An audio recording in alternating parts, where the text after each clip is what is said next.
నందమూరి తారక రామారావు తన మనమరాలికి ఇష్టంగా పెట్టిన పేరు బ్రహ్మణి.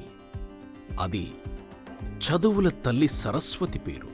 మానస సంచరరే బ్రహ్మణి మానస సంచరరే అంటూ సాగే సదాశివ బ్రహ్మేంద్ర యోగి కీర్తన మనం అందరం విన్నదే. మానస సంచరరే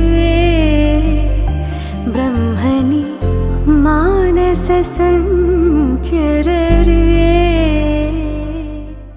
తమిళనాడులోని కుంభకోణంలో 18వ శతాబ్దిలో జీవించిన ఈ యోగి కర్ణాటక సంగీత వాగ్గేయకారుడు. అయితే అన్ని మాధ్యమాలలో దాదాపు అందరూ బ్రహ్మణి పేరును ఇప్పుడు తప్పుగా బ్రాహ్మణి అని రాస్తున్నారు, పలుకుతున్నారు. బ్రాహ్మణి అంటే బ్రాహ్మణుడి భార్య అని, చిరుతేకు మొక్క అని, గంటు భారంగి మొక్క అని పలు అర్థాలున్నాయి. ఈ తప్పును గుర్తించి అందరూ దిద్దుకోవలసిందిగా మనవి. అలాగే ఎన్టీఆర్ తన 2వ కుమార్తె చిన్నమ్మకు పురంధరేశ్వరి అని నామకరణం చేశారు. పురంధరుడు అంటే ఇంద్రుడు.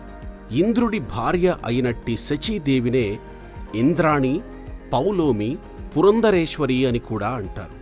పురంధరేశ్వరి పేరును చాలామంది తప్పుగా అర్ధరహితంగా పురంధేశ్వరి, పురంధేశ్వరి అని అనడం, రాస్తూ ఉండడం చిత్రమే కాదు, శోచనీయం కూడా.